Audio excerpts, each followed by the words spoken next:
Good morning, all of you. This is Pawan Chaudhary, and I welcome you all in this English class on the behalf of home classes, which is being done under the successful guidance of Mr. Chhatrapal, lecturer at mathematics at GSSS Government Senior Secondary School, Pondri, and some other teachers also. Students, today we are going to start our first topic in this video, whose name is the sentence. The sentence. This is very important topic from the grammar point of view because this topic comes in all the components. It starts from the third or fourth classes and continue till our education is completed.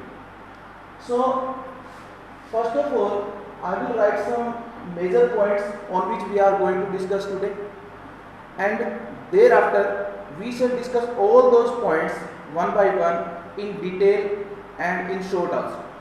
So let us write some points on which we are going to discuss today.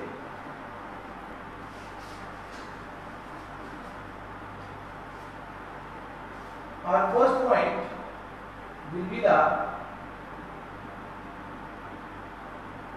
nature of sentence.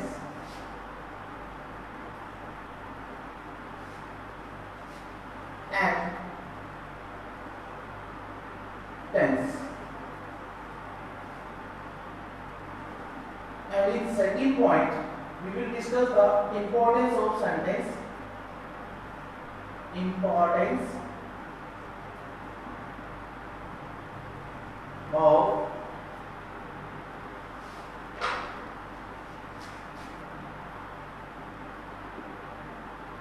sentence. On point number third, we shall talk over the parts of sentence. Parts of sentence. In next point, we will take the clause, and finally we shall talk over the types of different type of sentences based on structure. So in the beginning, I am telling you about the nature of sentence and tense. Students, it is very frequently seen that we people get confused with the nature of the sentence and the tense. Sometimes we get confused to take this thing that is there the both sentence and tense are similar or are they different. Let me clear this thing.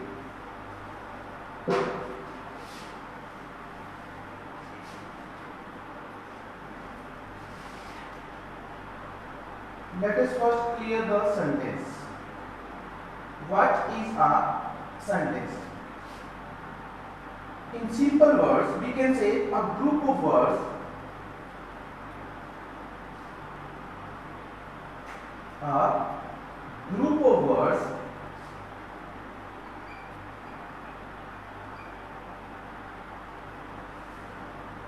which can give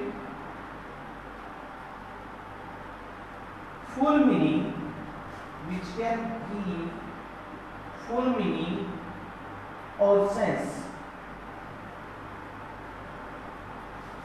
is called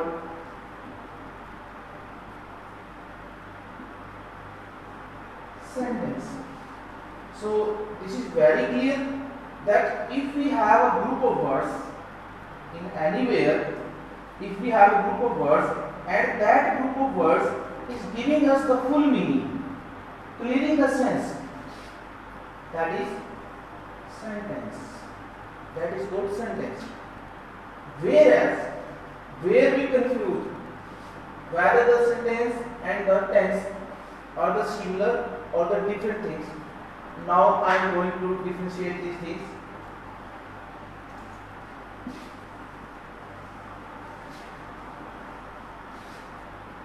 let us know what is tense.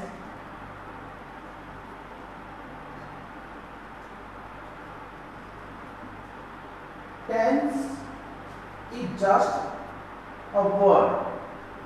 Tense is just a word which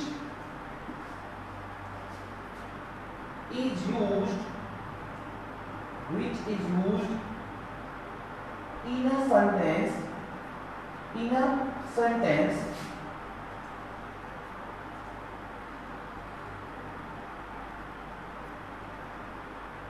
as a verb to indicate the time of action.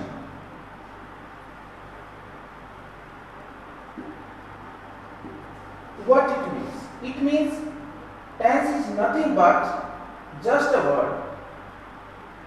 Just a word. It's not a group of words. It's just a word which is used as a verb. And what does the verb mean? Verb means an action. And when the action take place or took place or will take place, it will be told by the tense only. So it is just a time indicator in a sentence. It is just a time indicator जिससे हमें सिर्फ ये पता लगता है, tense just ये clear करता है कि जो सेंटेंस है वो सेंटेंस किस टाइम कोई एक्टिविटी हुई, वो प्रेजेंट में हुई, पास्ट में हुई या फ्यूचर में हुई.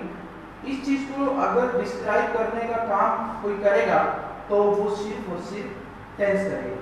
तो अब हम ये कह सकते हैं कि tense is the part of the sentence and sentence is a independent unit, whereas the tense is the part of the sentence. So I hope in future you will not get confused with the nature of the tense and the sentence. आपको ये पता ही लग गया कि tense और sentence क्या होता है. sentence एक ग्रुप ऑफ वर्ड्स होता है, full meaning देना चाहिए इसको. और जो tense होता है उस tense का जो फंक्शन होता है एक sentence के अंदर, वो जस्ट ये बताना है कि आप लोग जिस सेंटेंस को लिख रहे हैं उसके अंदर जिस एक्टिविटी को आप एक्सप्लेन कर रहे हैं वो किस टाइम पे हैपनिंग हो रही है, वो फ्यूचर में हो रही है, प्रेजेंट में हो रही है या पास्ट में हो रही है. तो टेंस का फंक्शन जस्ट इतना ही होता है. चलिए let's move to the next point, importance of sentence. Importance of sentence.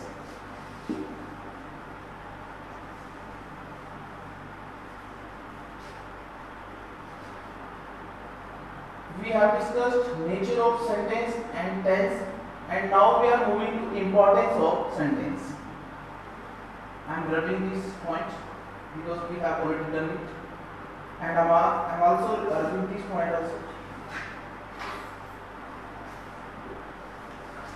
Importance of sentence. This is very important thing to discuss in this video.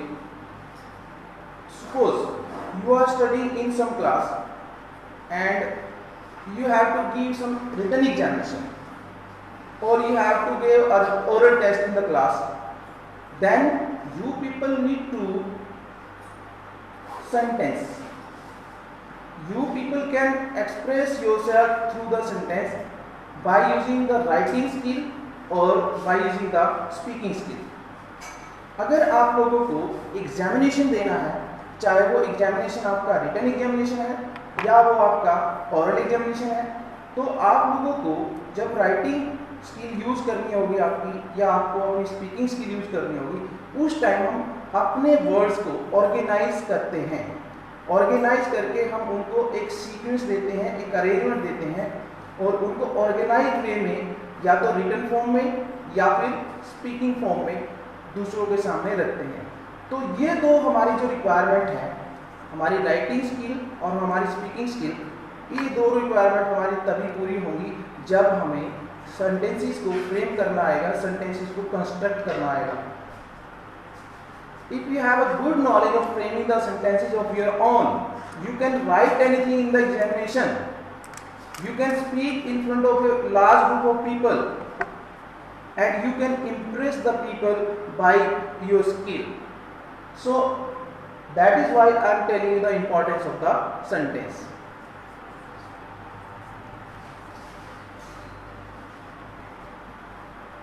Now we are moving to the third point, parts of sentence. Now we will learn how can we construct or how can we frame a sentence. Look, generally every sentence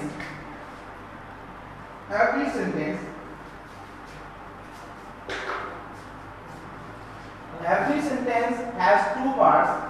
We assume that every sentence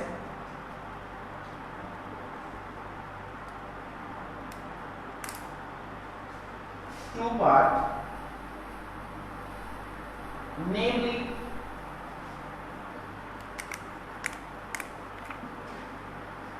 a subject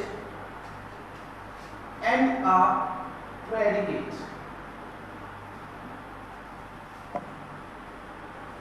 Now you will ask me, what is the subject and what is the predicate? Subject is something which is the doer, in the sentence, and anything we talk about the subject, or the doer, that is our predicate. Let us take an example to understand this concept very well.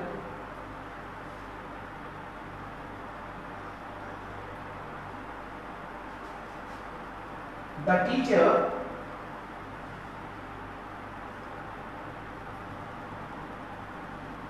gave a lecture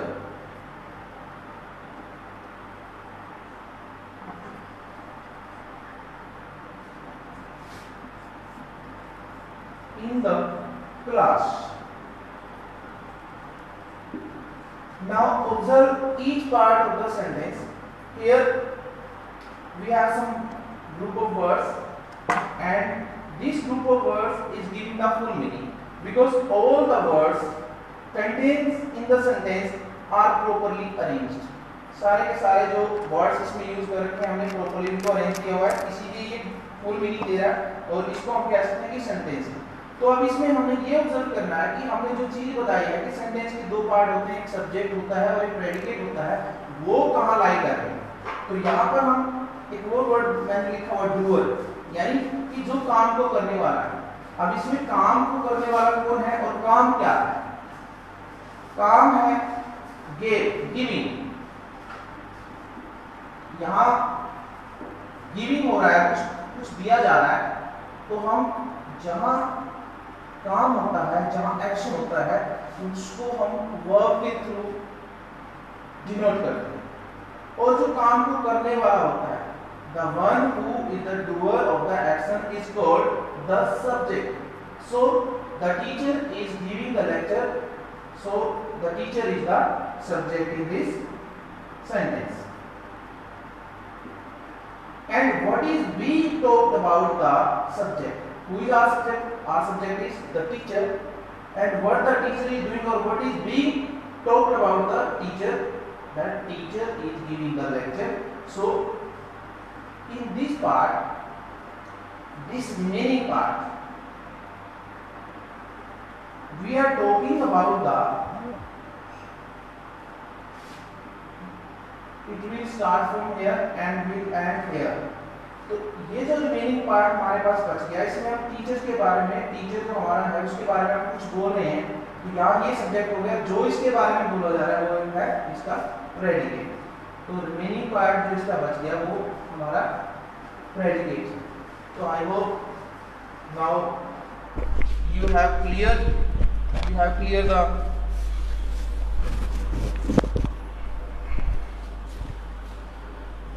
now you have clear the difference between subject and the predicate.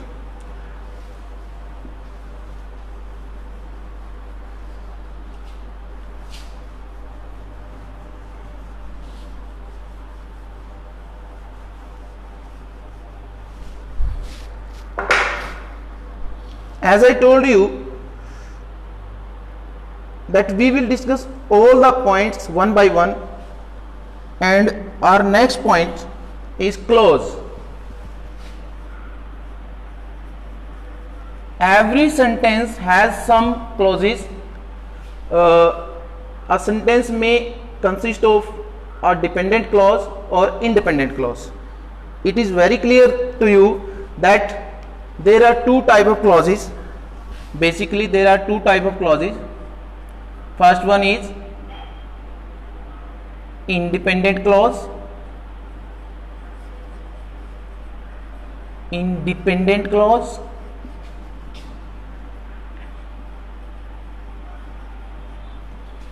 And second one is dependent clause.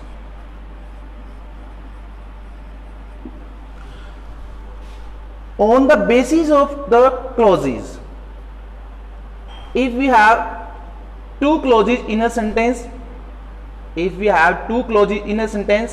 suppose in a sentence we have two independent clause, or if we have only one independent clause, or if we have one independent and one dependent clause,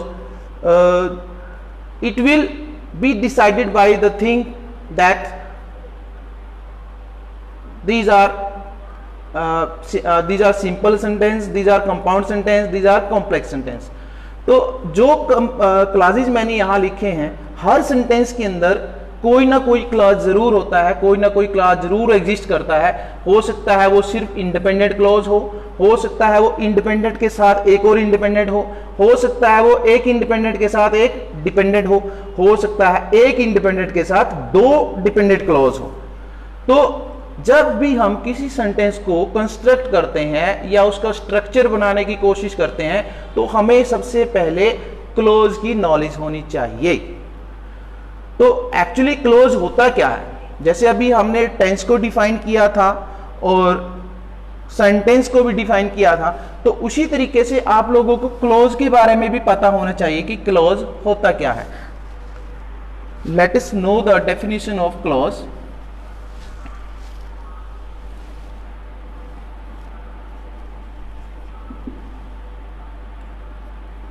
This is also a group of words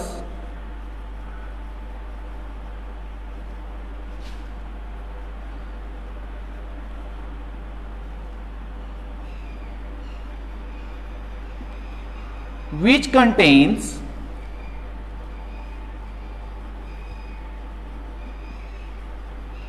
a subject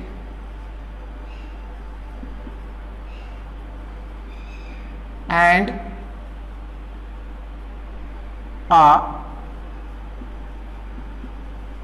finite verb.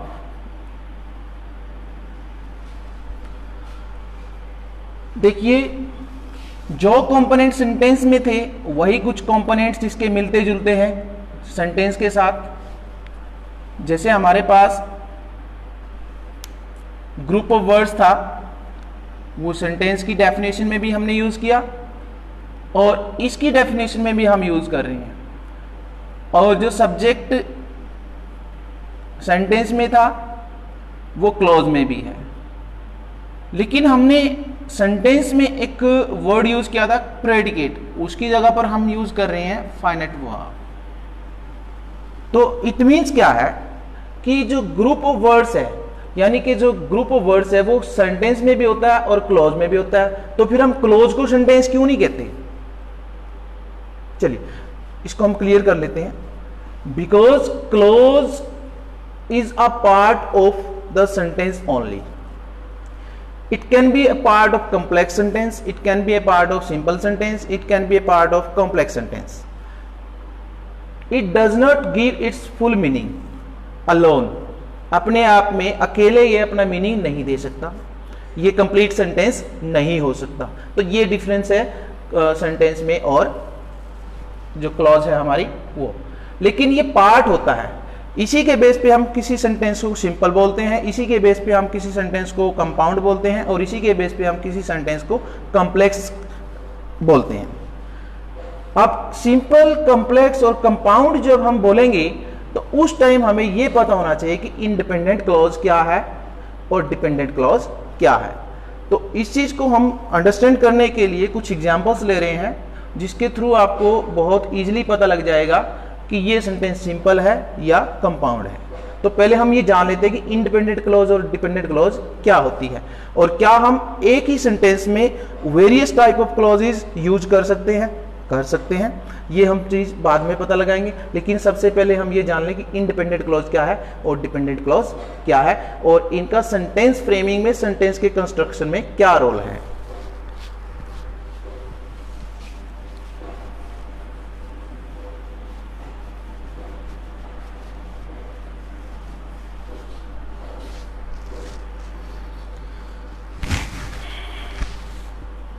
देखिए हमारे पास here we have some examples.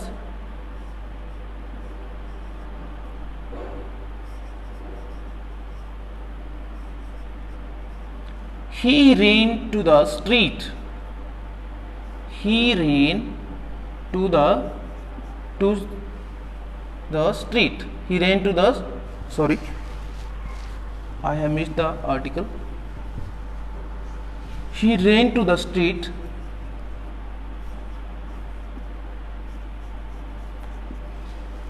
First example,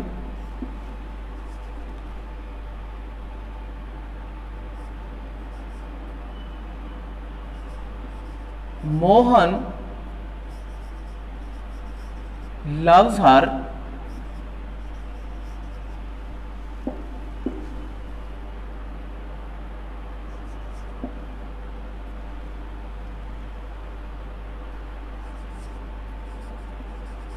I am a tall boy. देखिए अभी हमने discussion कर रहे हैं हम, या अभी डिस्कशन किया भी था क्लोज के बारे में, कि क्लोज में दो टाइप के क्लोज होते हैं, एक डिपेंडेंट होता है और एक इंडिपेंडेंट होता है। जो डिपेंडेंट होता है वो अपने मीनिंग को खुद क्लियर नहीं करता, उसको अपना मीनिंग क्लियर करने के लिए इंडिपेंडेंट के ऊपर डिपेंड करना पड़ता है, और जो इंडिपेंडेंट होता है उसको अपना मीनिंग क्लियर करने के लिए किसी अदर क्लास के ऊपर डिपेंड नहीं होना पड़ता। अब देखिए, let us observe all these sentences. He ran to the street, इस सेंटेंस के अंदर ओनली वन क्लॉज है, ओनली वन क्लॉज है, यानी कि ये सेंटेंस अपना मीनिंग खुद क्लियर कर रहा है। तो इसमें जब अपना मीनिंग खुद क्लियर कर रहा है, किसी और के ऊपर डिपेंड नहीं है, तो हम कहेंगे कि ये कौन सी क्लॉज है, इंडिपेंडेंट क्लॉज है, और इसमें सिर्फ एक क्लॉज है। In the second sentence we have also only one clause, and that is independent clause, because the sentence is clearing its meaning by itself. This sentence, in this sentence, the sentence is clearing its meaning by itself, so it is also a independent clause. In the next sentence, I am a tall boy. I am a tall boy. यहाँ पर भी वही चीज हो रही है, इसमें भी अपना मीनिंग खुद क्लियर कर रहा है ये सेंटेंस, इसको किसी का हेल्प की जरूरत नहीं है, किसी दूसरे क्लॉज पे डिपेंड होने की जरूरत नहीं है। तो इन सभी सेंटेंसेस में हमारे पास only and only single clauses हैं, और सिंगल क्लॉज अगर अपना मीनिंग खुद क्लियर कर दे तो उसको हम बोलते हैं इंडिपेंडेंट क्लॉज। लेकिन अगर हम इन्हीं सेंटेंसेस को कंपाउंड करते हैं, यानी कि अब इनको कुछ लिंकर से, कुछ सेंटेंस लिंकर से, कुछ कंजंक्शन से अगर हम इनको कंबाइन करते हैं, तो इसके अंदर हमें किसी और क्लॉज की भी जरूरत पड़ेगी। अगर हम कंजंक्शन यूज कर लेते हैं तो हम ये कहेंगे कि उस सेंटेंस के अंदर अब एक क्लॉज नहीं है, उसके अंदर दो क्लॉज हो गई हैं, और एक इंडिपेंडेंट को दूसरे इंडिपेंडेंट से जोड़ेंगे तो एक डिपेंडेंट और दूसरा इंडिपेंडेंट हो जाएगा। देखिए कैसे, जैसे हम ये सेंटेंस ले लें, he ran to the street, he ran to the street, one independent clause, meaning clear हो रहा है। सेम सब्जेक्ट हमारे पास है,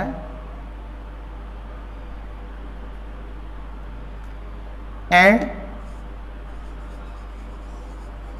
In another sentence, he caught a boy. अब दोनों इंडिपेंडेंट हैं। अगर हम इन दोनों को कंबाइन करना चाहते हैं और सिमिलर रैंक के सेंटेंसेस हैं ये, तो हमें एक कंजक्शन की जरूरत पड़ेगी। जब भी हम सेंटेंस को कंबाइन करते हैं तो हमारा ये स्ट्रक्चर होना चाहिए, जैसे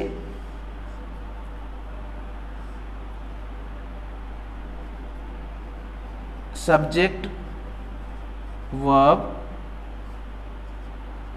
सब्जेक्ट वर्ब, और दोनों को लिंक करना है तो दोनों के बीच में हमें कोई भी कंजक्शन जो हमें अप्रोप्रिएट लगता है वो, अगर सिमिलर रैंक का है तो हम कंजक्शन एंड यूज कर सकते हैं, और अगर वो कॉन्ट्राडिक्टरी है, दोनों आपस में कॉन्ट्राडिक्ट कर रहे हैं, अपोजिट स्टेटमेंट है, तो हम यहां पर बट का यूज कर सकते हैं। तो अब ये देखिए कि इसमें दो सिमिलर एक्शन है, एक ही पर्सन दो एक्शन कर रहा है लेकिन एक्शन अलग अलग है, बट जो डूअर है वो सेम है। He ran to the street, he caught a boy. तो काम तो एक ही पर्सन ने किया है, तो डूअर तो दोनों में एक है, लेकिन जो एक्शन है वो थोड़ा डिफरेंट है। इसलिए अगर हम इसको कंबाइन करना चाहें तो हमें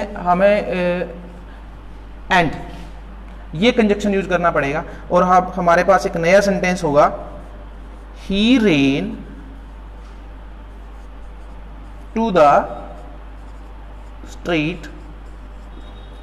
जैसे सब्जेक्ट वर्ब, हमारे पास ये सब्जेक्ट हो गया और ये हमारा वर्ब हो गया और ये हमारा ऑब्जेक्ट हो गया, प्रेपोजिशनल ऑब्जेक्ट। अब हमने बीच में क्या यूज किया, हमारे पास दो सेंटेंस थे, एक सब्जेक्ट इसमें ये, दूसरे में ये, सब्जेक्ट सेम है लेकिन वर्ब दोनों में अलग अलग है। तो ये रेन वर्ब पहले सेंटेंस में थी और कॉट वर्ब दूसरे सेंटेंस में थी। अब दोनों को जोड़ना है, दोनों को लिंक करना है। He ran to the street and caught the boy. तो हम देख रहे हैं कि यहां से जो कंजक्शन स्टार्ट हुआ, कंजक्शन से जो सेंटेंस स्टार्ट हुआ,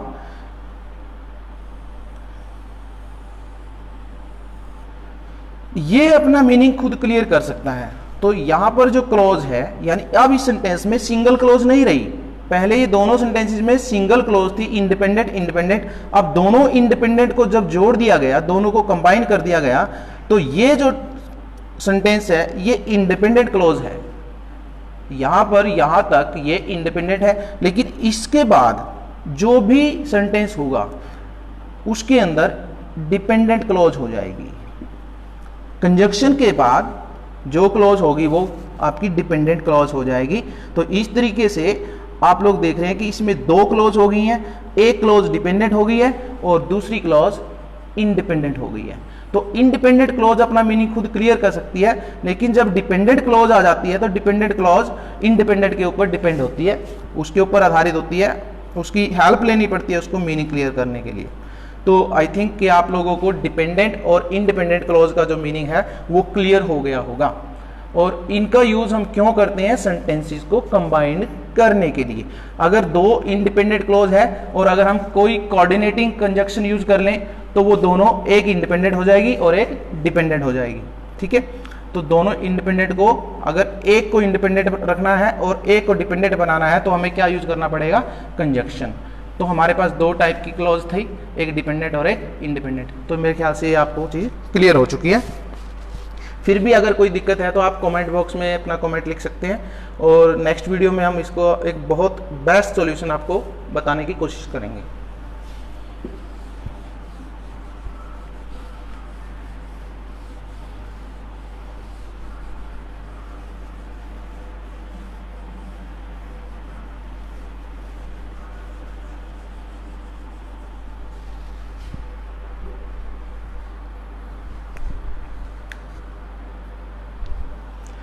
अब लास्ट में जो हमारा लास्ट का पॉइंट बचता है जिसको हमने अभी डिस्कस करना है, that is types.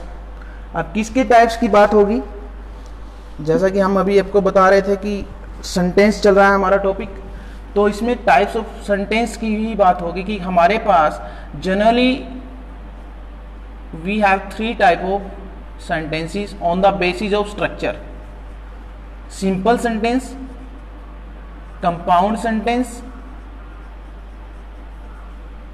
And complex sentence. एक आजकल कॉम्प्लेक्स और कंपाउंड भी आता है, complex compound.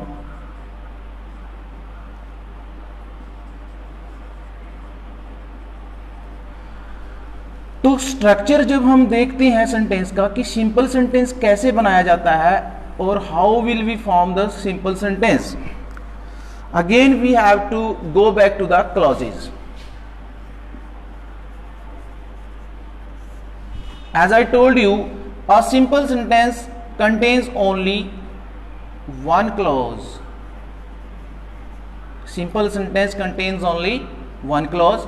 Compound sentence contains two clauses, two independent clauses.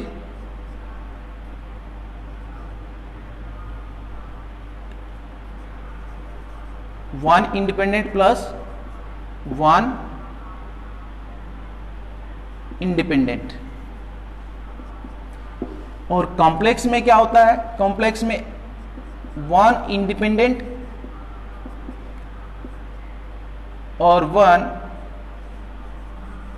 Dependent. और कॉम्प्लेक्स कंपाउंड में one independent plus more than one dependent, more than one dependent. अब close का आपको पता है कि क्लोज खुद में अपने आप में एक सेंटेंस नहीं है, उसको कंप्लीट सेंस देनी है तो वो जस्ट एक पार्ट होता है सेंटेंस का। लेकिन कंस्ट्रक्ट जब करेंगे तब हमें क्लोज की जरूरत पड़ेगी। बिना क्लोज के आप ये नहीं कह सकती कि हमारा सेंटेंस सिंपल है, कंपाउंड है, कॉम्प्लेक्स है या कॉम्प्लेक्स कंपाउंड है। तो थोड़ा सा और डीपर जाते हैं और थोड़ा गहराई में जाते हैं। ये चीज आपने नोट कर ही ली होगी, आपको पता लग गया होगा कि जो सिंपल सेंटेंस होता है उसमें सिर्फ वन क्लॉज होती है और वो सिर्फ और सिर्फ इंडिपेंडेंट होती है, इंडिपेंडेंट क्लॉज होती है। कंपाउंड सेंटेंस में दो इंडिपेंडेंट क्लॉज को कंबाइंड किया जाता है।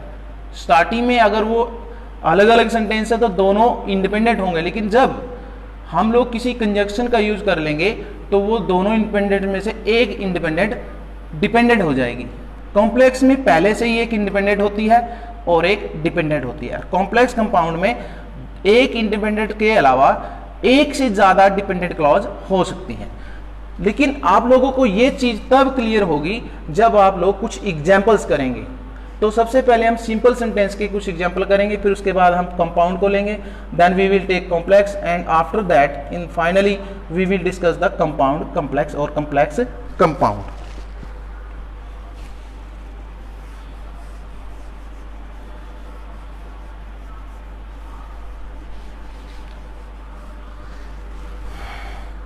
Suppose you are given a sentence in your examination, in your competitive examination or your board examination, and you have to find out the type of the sentence. Then what will you do? I have a very simple way to make you understand the recognizing how can you recognize the type of sentence. And first of all I am telling you about the simple sentence कि simple sentence की recognition कैसे करनी है, कैसे आप recognise करोगे, कैसे आप इसको आइडेंटिफाई करोगे। पहली चीज कि हम जब भी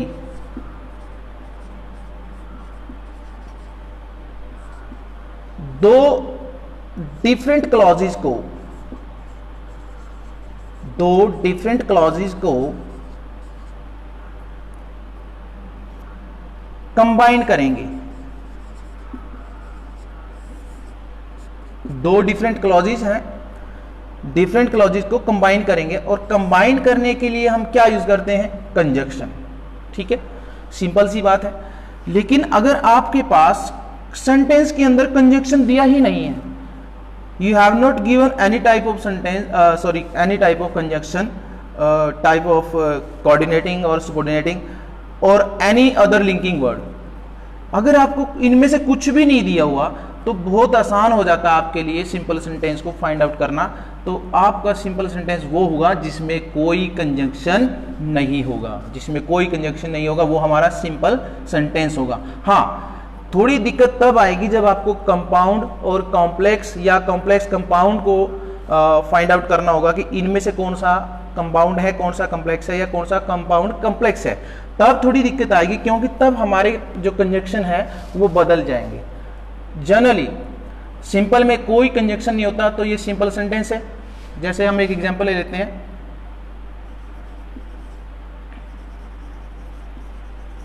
my mother loves me. As you are watching, there is no conjunction in this sentence, so simply we can say this sentence is simple sentence. My mother, we can take the same sentence, my mother loves me and my brother. Now you can see that in this sentence we have used a conjunction. So if we have used a conjunction, it means it is not a simple sentence. It might be complex sentence or it might be compound sentence. But simple sentence को तो आपने देख ही लिया, बहुत आसान है। अब compound sentence में हम कौन कौन से कंजंक्शन यूज करके उनको कंपाउंड करते हैं, पहले ये पता लगाना पड़ेगा। तो इसके लिए भी मैं आपको एक इजी वे बताता हूं कि आपको ये पता लगाना है कि ये सेंटेंस कंपाउंड है या कॉम्प्लेक्स है।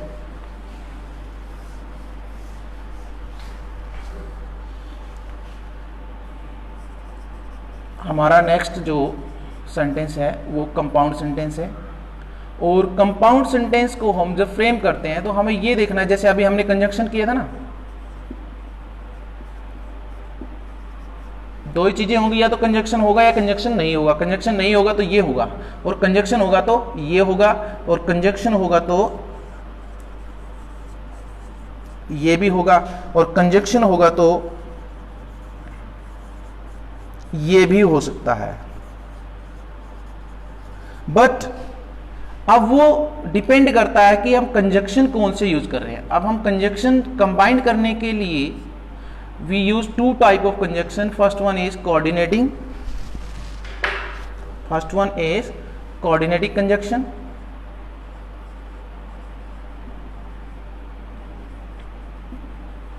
and second one is subordinating.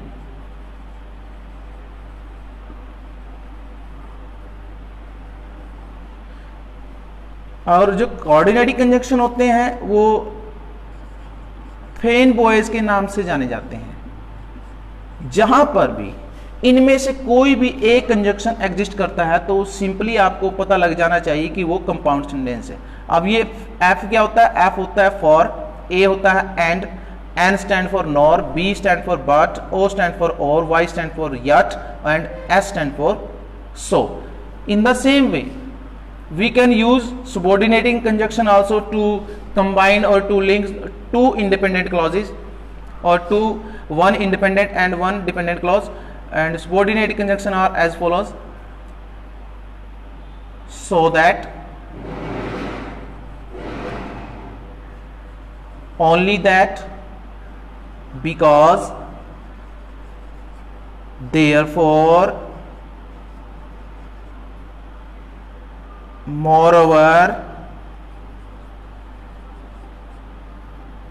as, furthermore,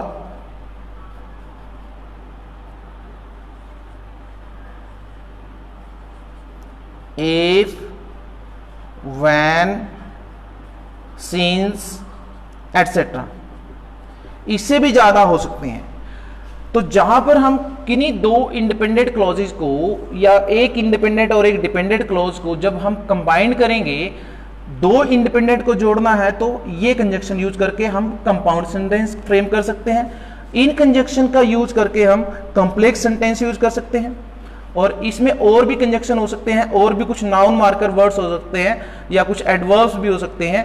तो इनका अगर यूज करेंगे तो हम कॉम्प्लेक्स सेंटेंस बनाएंगे, इनका अगर यूज करेंगे तो हम कंपाउंड सेंटेंस बनाएंगे, और इन दोनों में से किसी का भी यूज नहीं करेंगे तो हमारे पास सिंपल सेंटेंस होगा। तो इसको भी हम समझ लेते हैं थोड़ा कंपाउंड और कॉम्प्लेक्स को कुछ एग्जांपल्स के थ्रू।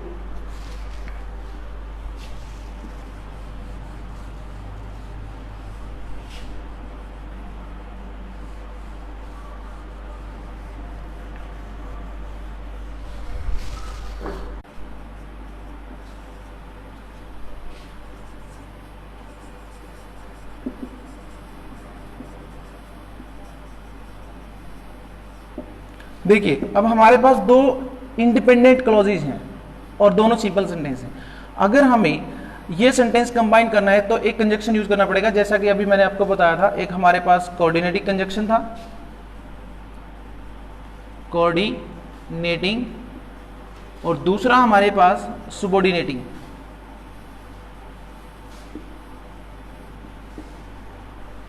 कोऑर्डिनेटिंग में मैंने आपको फैन बॉयज ये बोला था। तो आप देखिए कि आप फैन बॉयज में से यहां किसको यूज कर सकते हैं। अब यहां पर यूज कर सकते हैं इन दोनों को कंबाइन करने के लिए। कॉन्ट्राडिक्टरी सेंटेंस है, दोनों के आपस में कोई तालमेल नहीं है। ये पैसे मांग रहा है और ये पैसे देने से मना कर रहा है, तो इट मीन्स के दोनों के बीच में कॉन्ट्राडिक्शन है। तो हम यहां पर कौन सा कंजक्शन यूज करेंगे? B for but. Ram asked for money but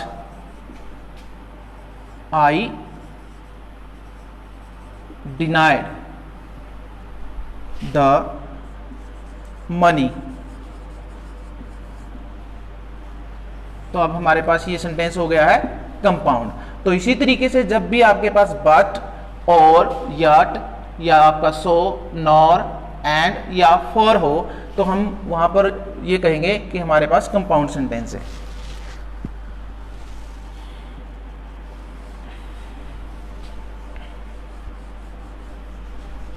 अब इसी सेंटेंस को हम कंपाउंड से कॉम्प्लेक्स में कैसे कन्वर्ट करेंगे? कॉम्प्लेक्स में कन्वर्ट करना है तो कोई सबऑर्डिनेटिंग कंजक्शन इसके साथ और ऐड कर दीजिए। जैसे Ram asked for money and I denied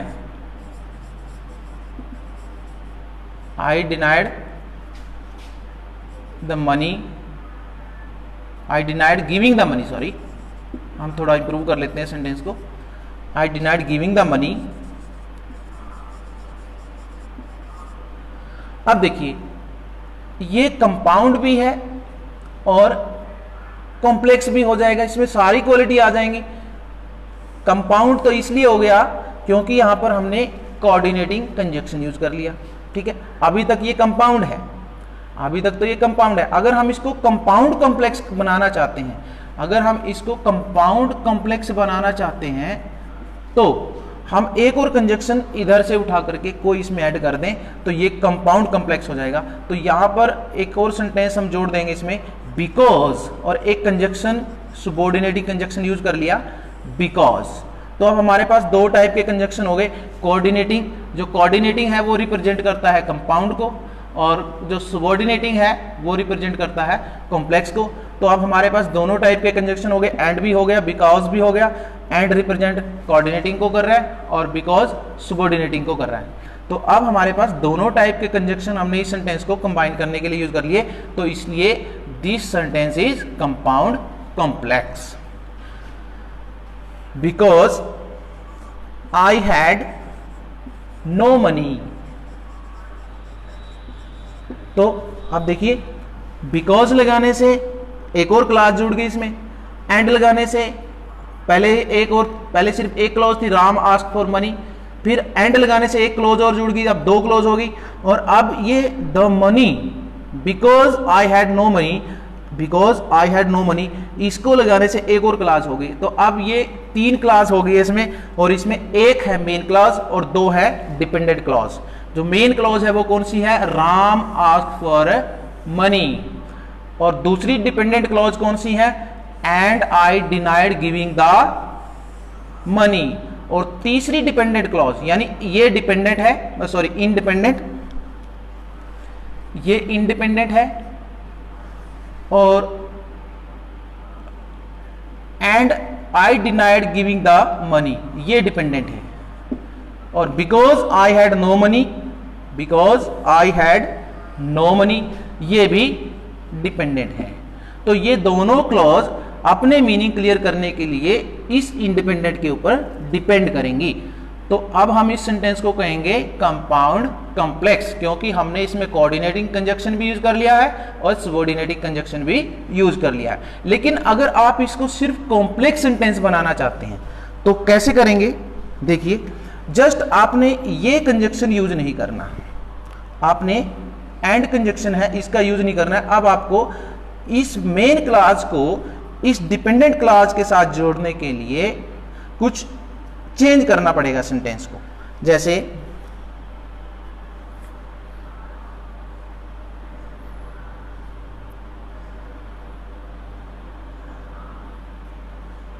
हम थोड़ा सा डिफरेंट सेंटेंस ले सकते हैं। अगर इस सेंटेंस को इन दोनों क्लॉजेस को यूज करने से हमारी सेंस क्लियर नहीं होती तो हम कोई डिफरेंट सेंटेंस भी ले सकते हैं।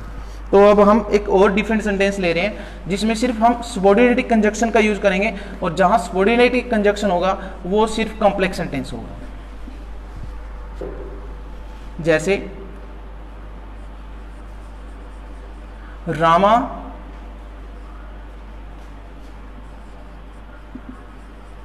killed Ravan, Ram killed Ravan because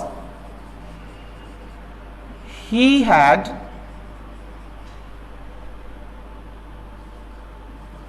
abducted her wife Sita. देखिए, अब यहां पर हमने एक सबऑर्डिनेटिव कंजक्शन यूज किया। सबऑर्डिनेटिव कंजक्शन यूज करने के बाद हमारा सेंटेंस क्या बन जाता है?